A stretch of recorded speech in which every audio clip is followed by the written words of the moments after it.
So what are some of the health effects of our current food system? A superabundance of calories and a deficit of real nutrition. Commodity foods in general, all the corn, all the grains, there's so much calories in it. And you can see in the people, I mean, what the obesity rate is amongst the Americans. It's pretty astounding. We're not starving, but we are starving for real nutrition. Welcome to In Good Company. The Little Farm Association is a member-based network that connects consumers directly with local farms through an online marketplace. Operating as a private membership association, it functions as a closed member-only platform where individuals pay a subscription to access and purchase locally produced goods like meat, bread, dairy, and produce.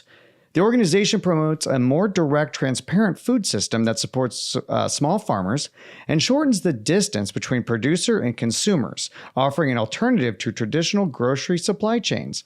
Ryan and Rene, welcome to our show. Well, thank you for having us. We are so glad you're here. I'm just, tell me about food transparency. Why is it important?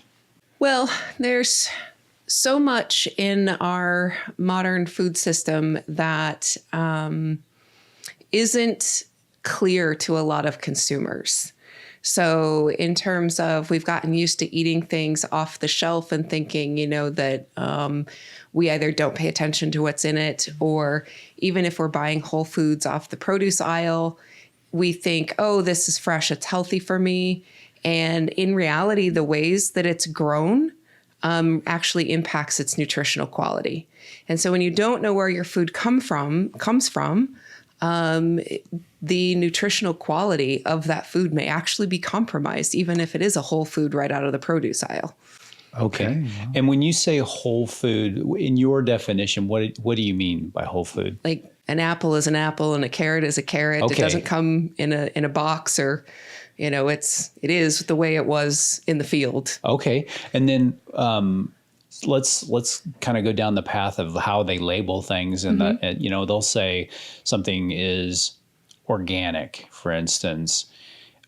In your mind, what does organic mean? Well, there's actually a lot of controversy around that label, but the way it's defined in terms of USDA certified organic, there's a certain list of compounds that can be used on the field that are not made from synthetic petroleum-based chemicals. That doesn't mean that it's not sprayed, and it doesn't mean that it was necessarily grown in a regenerative fashion that produces all the soil stuff that makes that food still have rich nutrients. It is better for you than conventional, for sure, but it doesn't necessarily just make it all that people think it's supposed to be. Does that answer your question? It does. It makes me have more questions because I just assumed that I went into a grocery store, and when it said organic, that I could just pick that piece of fruit up and just bite right into it, and it was clean and healthy and everything I needed. Or it's, when you look up things about what's in an apple or what's in an orange or what's in a vegetable, there's all this list of ingredients that it says that it's rich in. But you're saying that it's possible that it's not really as rich in those things as it could be lacking some of those nutrients. Organic farmers, by and large, are supposed to help the soil health, and they're trying to make sure that they're not using a bunch of nasty stuff on their fields and things. But this might get a little deep, but they're still plowing. A lot of them are still plowing a lot, which breaks up the microbiology in the soil. And so then they're having to use even organic inputs to enrich the soil. And it kind of it can, not always, but it can disrupt some of the stuff that's going on, which means that, if it says it's rich in magnesium, you don't really know how much magnesium it's pulling in, because the soil microbes might not be there helping it do that. Okay. And so if you have something that's labeled organic, you assume that they're not spraying with certain things. And Correct. So it's better than, the non-organic. For sure.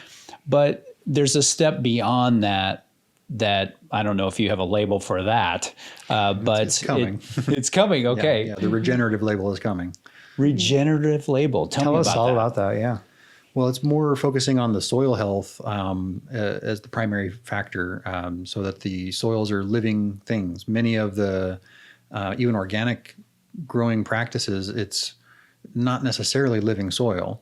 A lot of the food is being fed with fertilizer as their primary source of nutrients, whereas when you have a regenerative growing practice, it's actually the soil biology which is bringing all the nutrients available to the plant to use. It makes for much healthier, more nutrient-dense foods.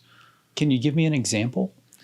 One of the classics is legumes. The idea is to have a season of green manure, where you grow a mix of different plants which bring nutrients down into the soil. It's usually a mix of like clover and some barley, some vetch, those kinds of things, and it'll actually bring nitrogen down into the soil for the biology. Then after that, you rotate that. You use that. You don't plow it down, but you lay it down and kill the crop and plant into it. And the crop which you're actually harvesting for food will come up, and the soil will already be prepped for it. It'll have all the nutrients available, and it'll be a much healthier plant for it. Mm-hmm. I'm assuming that's more expensive to do. Depends. Depends. Okay. Yeah, there was a bunch of research done. What's the guy's name? He wrote a book recently that came out. His newest version is What Your Food Ate.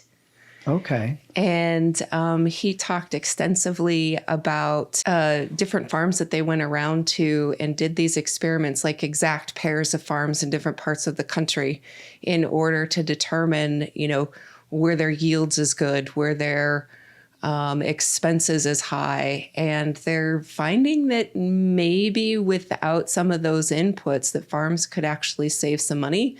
But it is labor intensive, and that's where you run into a lot of problems on like giant farms, is because of the labor in doing that. You may save in fertilizer and pesticide costs, but it increases labor costs. Okay. So it might be a little bit of a trade-off, or it might be A give and take. Yeah. Some of the things that we're talking about is the industrialization of farming, right? And us trying to figure out, if the industrialization actually made more nutrient-rich food and it was more plentiful and less expensive, I think people would be on board. But it doesn't seem like that's the road that we've gone down. Not, but it's more. There's more volume of it, and it's cheaper. And people are all on board with cheaper generally. Yeah. Yeah. Yeah.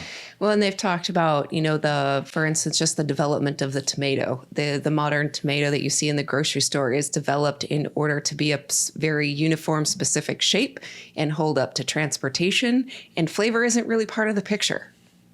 Right. And nutritional value isn't really part of the picture. So, not only is it picked ahead of time and it's not ripe when it's picked, and that's why when you buy one out of the grocery store, you're kind of like, wow, this really barely tastes like a tomato. Right. Part of that is because it's been hybridized in order to hold its shape and do these certain things regardless, and it really isn't paying attention to the nature of the tomato and what it's supposed to be. Yeah.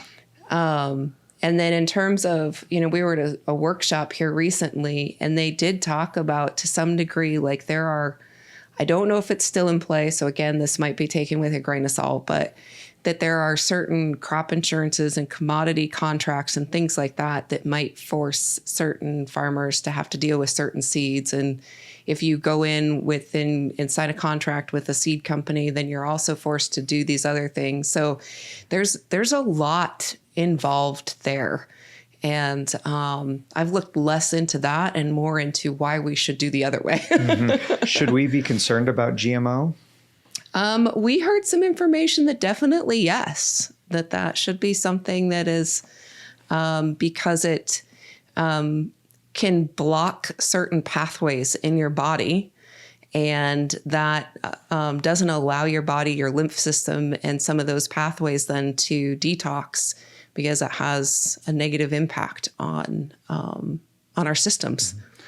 A lot of the GMOs are also designed to resist certain pesticides and herbicides. So GMO crops, I think broadly are More heavily. sprayed. Okay. Interesting. I'm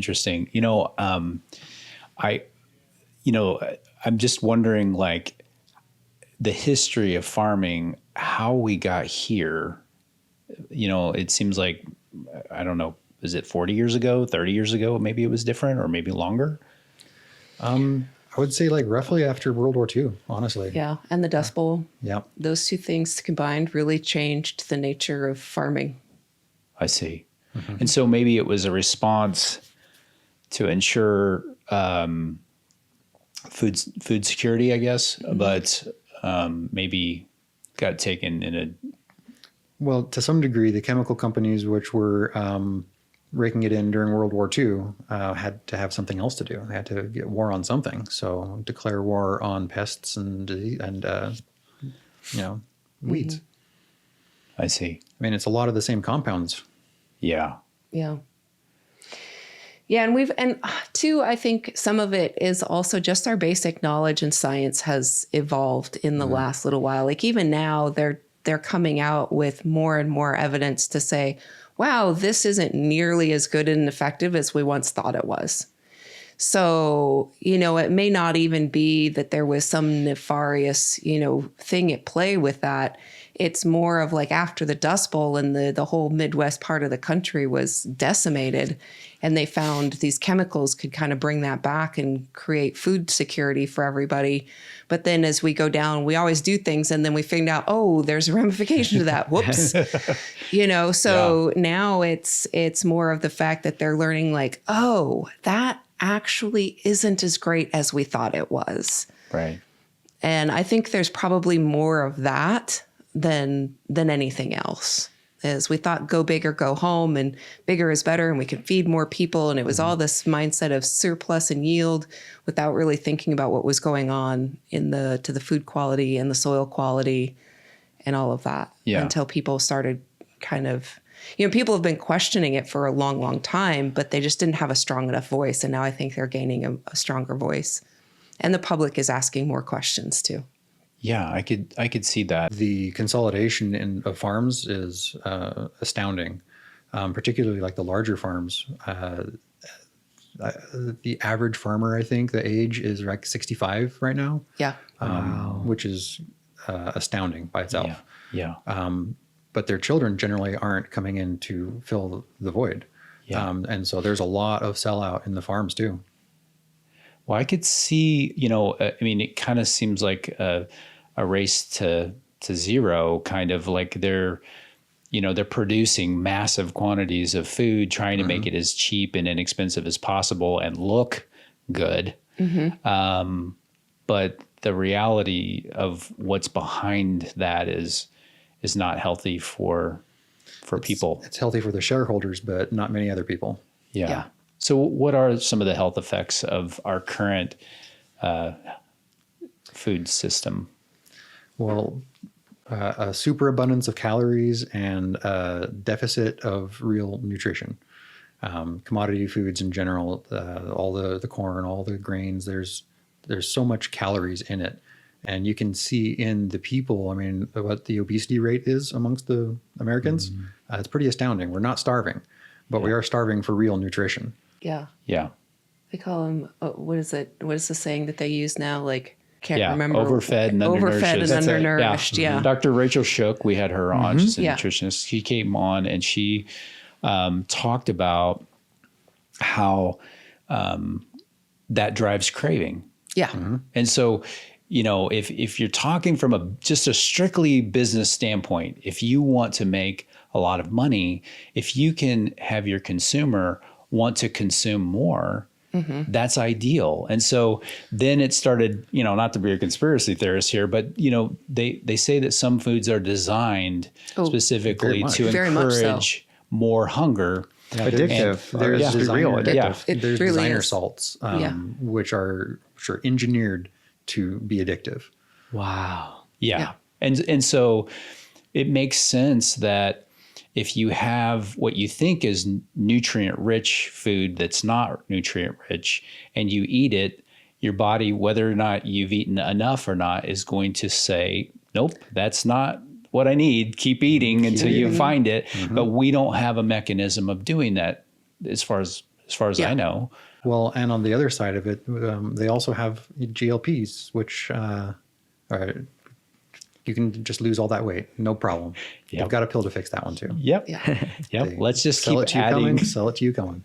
Yeah. Let's just add more human manipulated Right. things so that we'll just keep adding that on. And, we see that unfortunately in the healthcare space too, is that one medication leads to two medication, leads to four medications, leads to, and they just have to keep adding things because some of these other medications have caused something else. Yeah. And, you compound that with It's a great business model. Yes. What's the good news? Let's talk about some good news now. What are you guys doing to change the system? Well, I believe that the answer to a few massive farms is millions of small farms. The country used to be 80% farmer. And there are benefits to, you can get cheaper by getting bigger to a certain scale. The economies of scale is a real thing. However, the quality goes down as you get bigger. So if we can move in the other direction and support small farms, small local farms, you reduce the food miles, you increase the nutrients, you increase the freshness, and you support your local economy all at the same time. And so if we were operating more in hubs and the area farmers were feeding the area communities rather than trying to get something from California to New York, that would help out a lot of things because your food's going to be picked closer to its ideal time. When it's at its peak ripeness, then it's going to have its most nutritional oomph anyway. And you're also then, promoting good farming practices and soil practices that are close to home. And they actually say that if you're eating foods that are in the soils that you live near, that increases your immunity. Okay. Interesting. Because you're ingesting the makes microbes and things that are in your area, which helps boost your immune system and support you against things that you might encounter in your environment. Yeah, and it's common knowledge that local honey helps with allergies. It's the same kind of principle.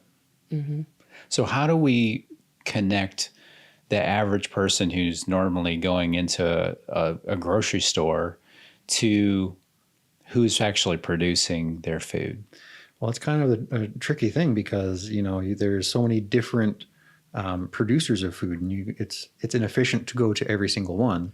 And that's kind of why we put our online marketplace together, is to consolidate all those different farms into one place and bring it to you.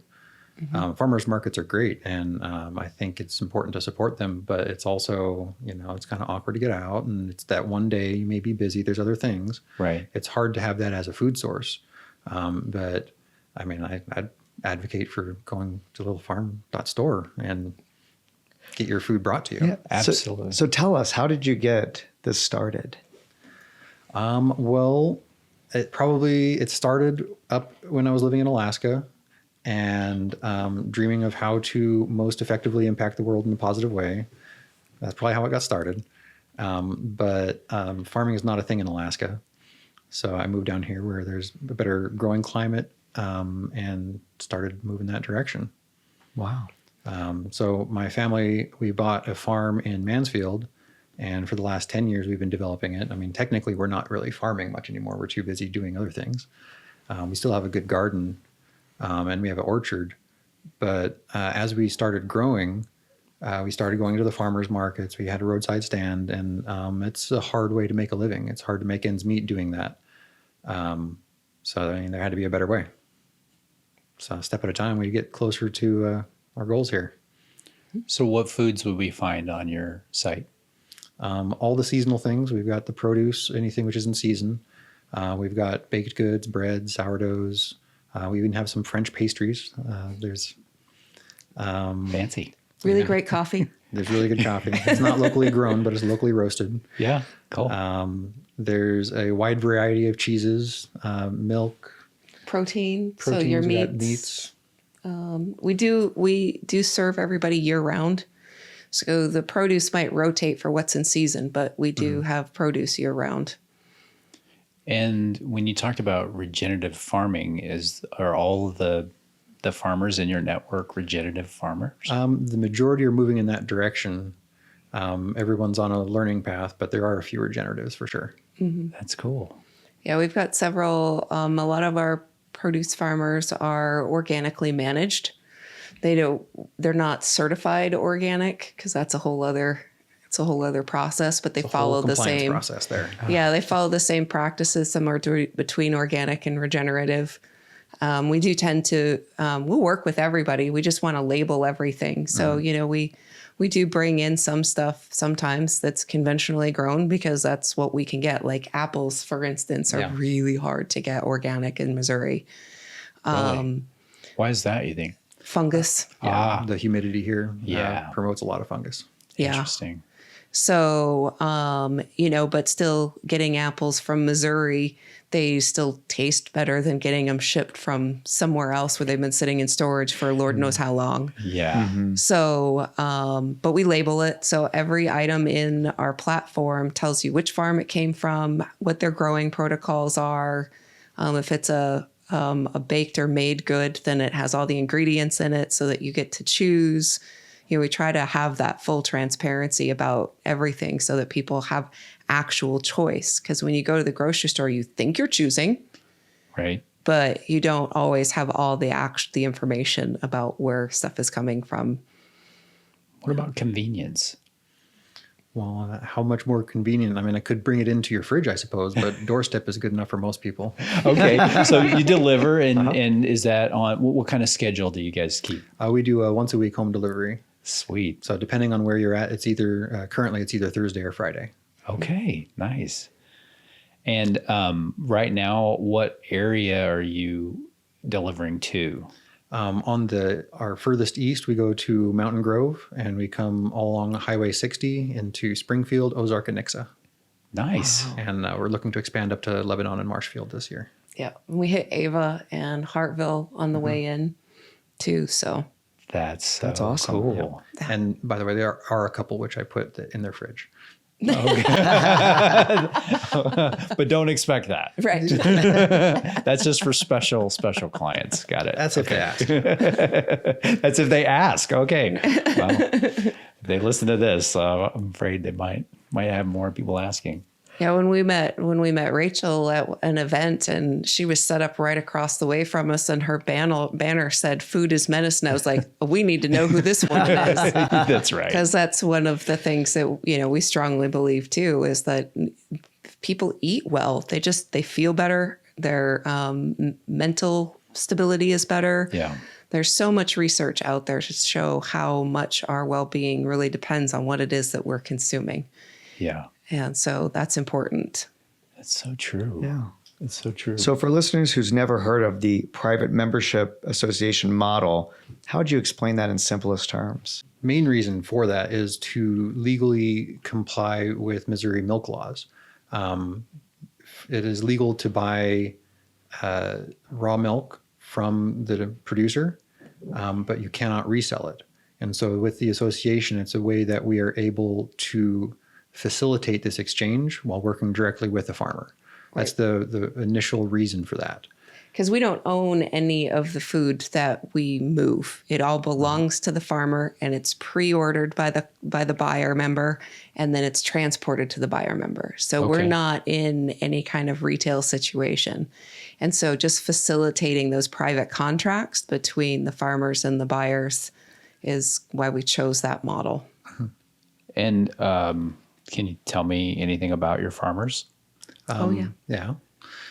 Well, there's like 45 or 50 of them. Wow. So Okay. yeah, between the farmers and food businesses that we work with, they're all great. A lot of our protein people are regenerative farmers because it's rotational grazing and no-till, and they don't spray, and that part's easy.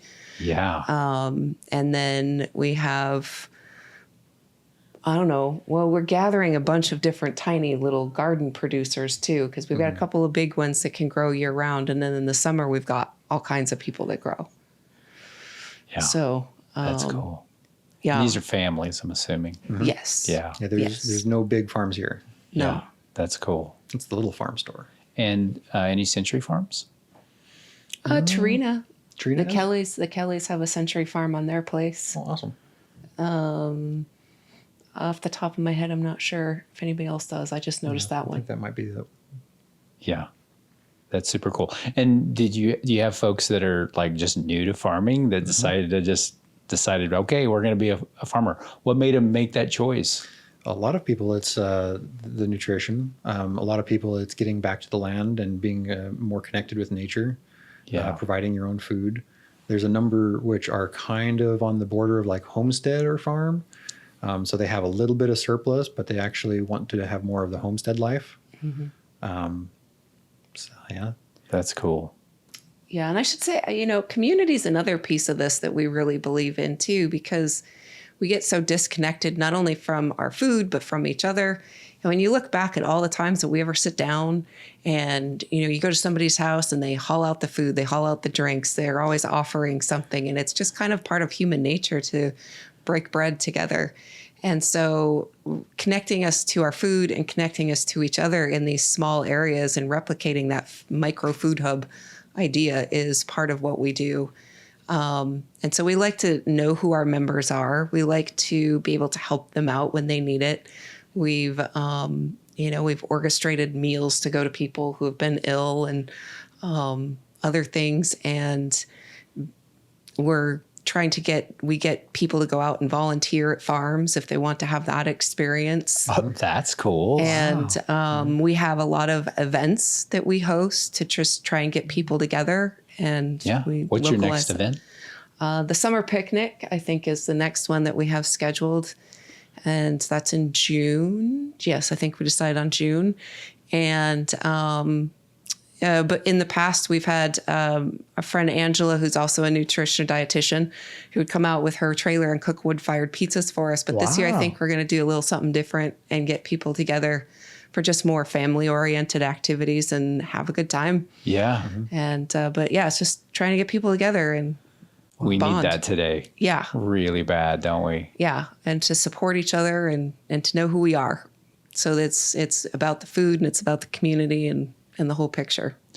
Yeah, it seems like so many, including I'm talking about myself right now, but I think a lot of people share this where, they get to my age, I'm in my mid 50s, and, they start really thinking about, how to make it another decade, and sometimes it's easy to overcomplicate it and try to chase down, what's the next great pill or shot, or what's the supplement you need, or what's the perfect diet, that sort of thing. It sounds like what you're selling is simplicity, trying to make things a little easier for people to, lack of, pardon the pun, digest. And so, and being able to, find a way to live a healthier lifestyle.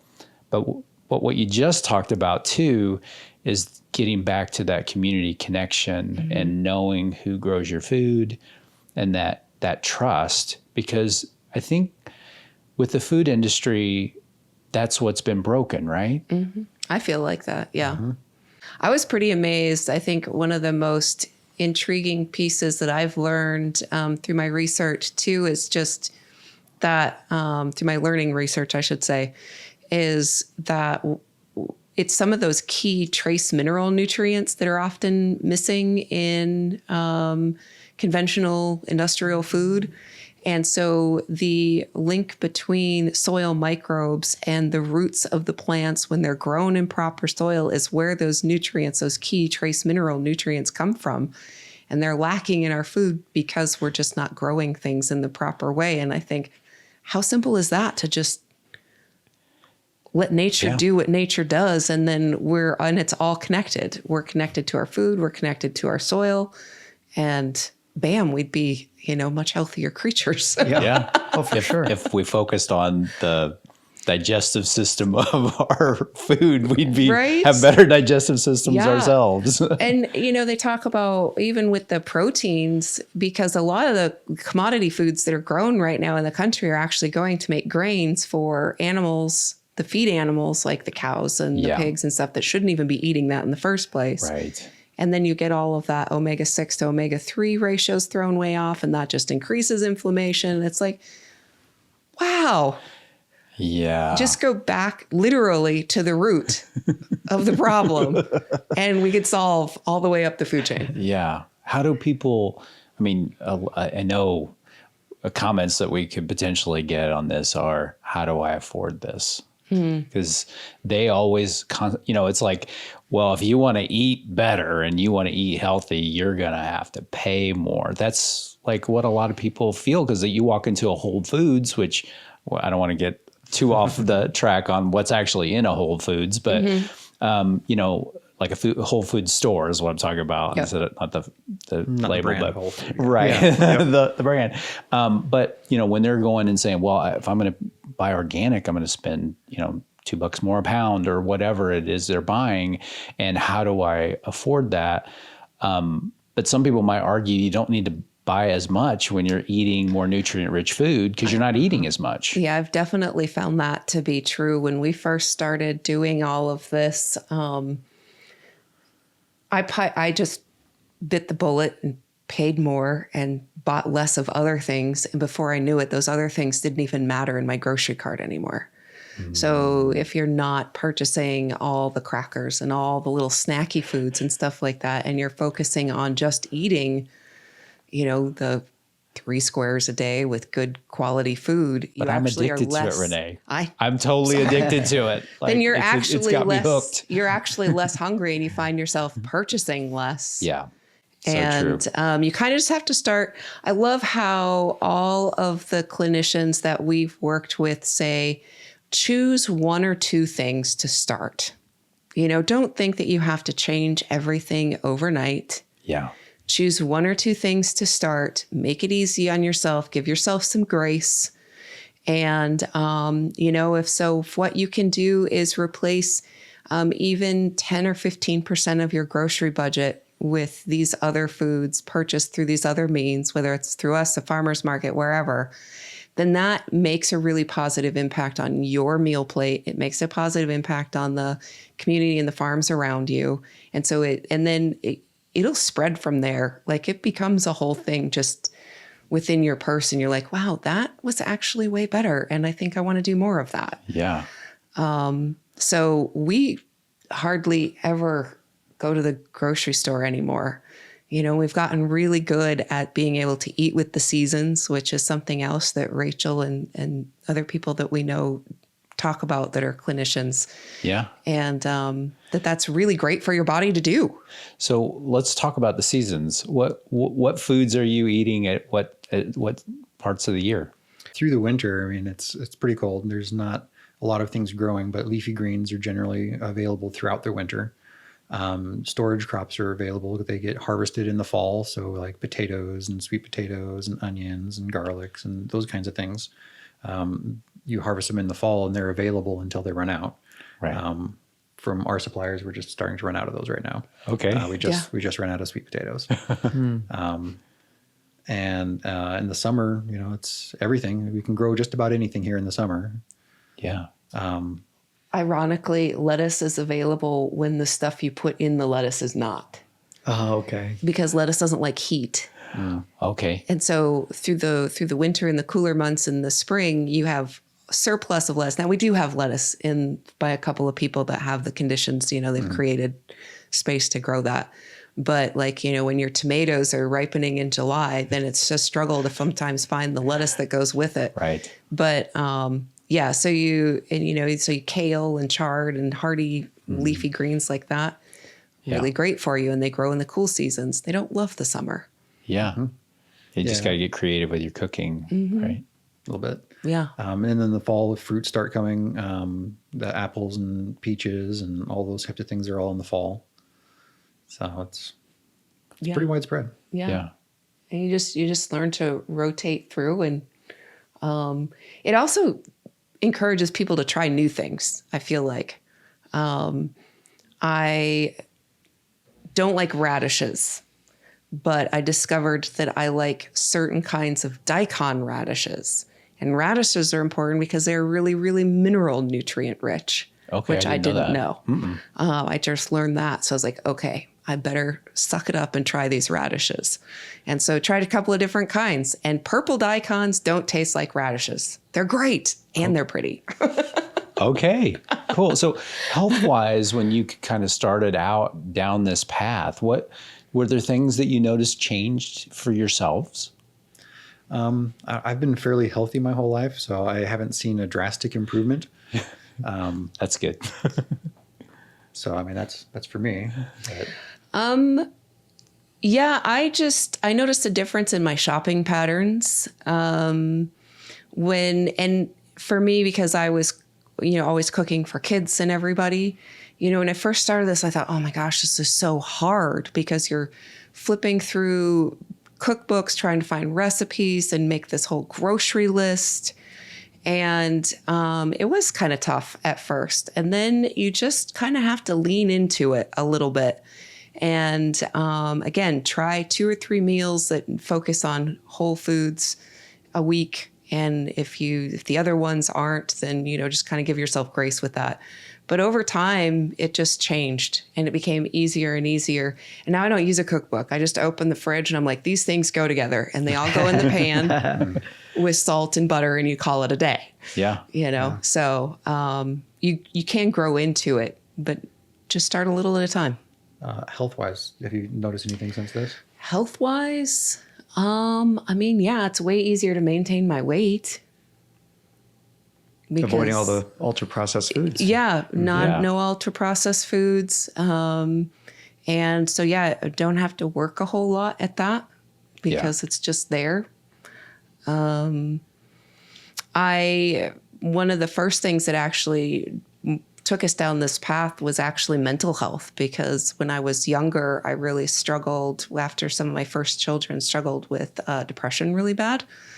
And didn't like the side effects from the medications, and started reading at how else can this be managed? There's got to be a better way. Yeah. And learned about trace minerals and things that come from soils in the foods. And so taking supplementation and being careful about what I ate actually helped kind of pull me out of that naturally without having to use all the medication. And then from there, it just kind of escalated. That's cool. Yeah. Mental health. I would not have pegged that one. Yeah. There's cool. a huge body of research now that correlates mental health to your digestive health, because they talk about how many hormones and body processes actually take place in your gut microbiome, and that is linked to some of your neurotransmitters. And it's fascinating. Yeah. Bit of information. So if somebody's wanting to eat healthier and they walk into a grocery store, what are all the pitfalls? I think the general guiding principle is stay on the outside. Don't go into the center. Yeah. Because that's where all the packaged goods are. I've heard that one before. That's a good one. I tell people I wrote a blog article on this recently too, I guess it's a while back now, but the idea is to eat from your farmers first. When you can't do that, choose organic. And if you can't do that, at least choose whole fresh foods and wash your vegetables in vinegar water, because it's chelating. And so it takes off, or chelating, takes off some of the residues of pesticides. So kind of a stair step. Yeah, stair step backwards. Obviously direct from the farm and the farmer's market or wherever you get your stuff is the best, and then come back from there. Yeah. And it doesn't mean that you can't eat conventionally grown stuff. Just be aware of what it is. Yeah, I think, even just having awareness that, I'm walking in and thinking, oh, I'm doing so good. I'm eating vegetables, which is good. It's better than processed food, but just understanding that it may not fix all the problems that I hope it will fix, because I've got maybe pesticides that I'm ingesting that affects my digestive tract and that sort of thing. Yeah. Yeah. It also takes time. I think a lot of people operate in a deficit, and eating a healthy meal isn't going to fix all your problems. It's the consistent effort over time where you'll see improvement. Yeah, that good message. Got to stay consistent with it if it's going to work. Yeah. Yep. So true. I always have to, even with my own health and stuff, when I, you gain weight and you're like, well, how long did it take me to get here? It's going to take that long to undo it. Fair enough. a lifetime of eating Right. Twinkies. Yeah. For farmers listening who want to join the association, can you walk us through the onboarding process? It's fairly simple, very straightforward. We've got a link at the bottom of our website, which is for our producer application. And it's just a quick little questionnaire, kind of get some of the basic information, and you fill that out, and we'll be in touch. Awesome. And for listeners who want to join, how do they do that? Also on the website, just sign up. There's a little sign up process. You pick your location, where either your home delivery or a pickup location, and do the membership fee. There's either a $5 a month or a $50 a year membership fee, and then you're in. That's Simple. awesome. Yeah. Yeah. Yeah, I just signed up myself. So super easy. I'm really looking forward to getting on. I was perusing, trying to figure out, I haven't approached my wife yet about this yet. So that's the next step. But just wanting to, start the process of trying. I mean, for me, it's multiple layers. Like I want to eat healthier. I love that you brought up the regenerative farming, because that's like the next phase beyond organic. Yeah. And I'm really interested in that aspect of it. But there's this whole supporting local that really resonates with me. And so if I feel like my dollars are going to a family that's working to produce food that's going to make my family healthier, that's a win-win that I think is worth that investment. And I'm really excited to try it out. So, yeah, and, when you go to the grocery store, you start noticing that the prices aren't that disparate anymore, with food costs rising the way that they are. The difference between your conventional produce and your organic produce is shifting. The difference between shopping with them and shopping with us is shrinking. And that's a big deal. And when you start to take into consideration the long-term health costs over some of that, then it's like, well, do you want to deal with that cost later, or do you want to deal with that cost now? Well, and the other piece of it is that they're starting to bring in dynamic pricing now. So I will get a different price than the guy next to me. Yeah. Depending on when I walk through the door, or maybe just particularly about me. Yeah. And That's crazy. We heard about is that true. recently Again, too. It was like, what? People, I think, are becoming more and more sensitive to this. It's like, I just want to trust somebody or trust an industry and feel like I'm gonna, they're gonna back up what they do and they're gonna do what they say. And I don't have to find out from some news, investigative reporter 10 years later that I was eating something that was gonna kill me. Yeah. So trust local. Yeah. Where do you guys see this model going in the next 5 to 10 years? I have seen some other organizations doing something similar along the coasts. There's some over in Washington, and there's some over on the East Coast, which are doing some similar things. So I think that this type of approach to it is actually going to be nationwide within the next 10 years. Awesome. Yeah. And I think our goal is to get statewide and be able to replicate our model in other areas, and help people get set up to do this micro food hub and local eating. And it's gaining popularity and public attention, and it doesn't seem so crazy anymore. Yeah. Yeah. I definitely feel like unfortunately the big industrial food has really laid the groundwork for something like this to really take off. And, I really, really appreciate you guys coming on the show. If somebody is out there that, you feel like might be on the fence about things, what would you say to them? When you say on the fence about things, like, just the getting online, signing up, doing a membership, what will be delivered to my door, that sort of thing. One of the ways that we're different than like a normal CSA that people are involved in is a CSA is usually a farm, and it's whatever they have at their farm. You don't really get a choice in what you're doing. Whereas we're working with 45 different farms and food businesses. So you get to choose what goes in your cart. Yeah. You get to choose how much. You're in control of your delivery schedule. We said we deliver once a week, But you can order twice a month, once a month, every week. If you need to go on vacation, you can do that. So there's no like mandatory subscription box or anything like that you're in too deep. And, most people pay more for a cup of coffee than they have to pay for a monthly membership. So Isn't that the truth? What does that monthly membership go to?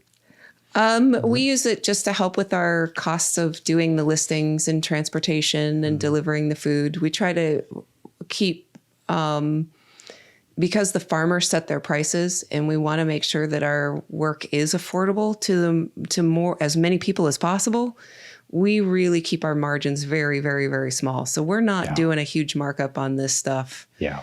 And so the membership fee is just one of those things that helps us operate. That's good. Absolutely. Yeah, that's and really good. What's that website one more time? Littlefarm.store. Fantastic. Awesome. Well, thank you for the work you do. We're going to shout out to the hilltops here in the Ozarks, especially. We need this. I think people really are looking for ways to eat better and healthier, and really know what they're eating is healthy. Mm-hmm. And, I think, organization like you have could grow and meet the needs. Because, when you talk about some of the towns that you go to are really rural and they don't have a lot of choice. I mean, very little choice. Food deserts. Sure. Which is crazy, because that's all the farmers are out there, but they can't actually access the food from the farm. It's crazy. It's crazy. It's really nuts. Yeah. Very much. And there's, and we're hoping that we can help with, as the Health and Human Services Department expands their acceptance of things like that, then we're hoping to be able to help seniors. We're hoping to be able to help low-income people. Oh, we need this. So there's like room for expansion for us that way too, that we're crossing our fingers if it's going to figure out how to do. The delivery piece of this, we thought about some of the elderly people who can't get out. Like, what a great way to help them get some stuff. But we do know that they're on limited incomes, and that's a hard mix. Yeah. It's a hard mix. So hopefully this will be. We see it a lot because we do a lot of different types of services in the home, and malnutrition is a huge problem. Dehydration is a big problem, and frailty accelerates very quickly after the age of 50, 60, 70, and without the proper nutrition, oh man, they go downhill really fast. And some of these folks have terrible eating habits, have had terrible eating habits forever. We didn't even dig into the food pyramid and and all of that. What we've been sold our entire life from an education standpoint of nutrition. Yeah, just that'll be for another show. We'll have you back on. We'll talk about all that. Ryan, Rene, thank you so much for joining us on the show. Thank you for having us. Thanks for being here. Thank you. If you enjoyed today's conversation, make sure to like and subscribe so you never miss an episode. And we'd love to stay connected. Follow us on YouTube, Facebook, and on Instagram at In Good Company Elder Care Podcast. You can also find us on X, formerly known as Twitter, at IGC Pod, and on TikTok at IGC Elder Care Podcast. Thanks for tuning in to In Good Company. I'm John Ray, and I've been joined by my amazing co-host, Spencer Ernst. Special thanks to our executive producer, Alex Wallace, for helping bring this show to life. Until next time, take care, and remember, you are always in good company.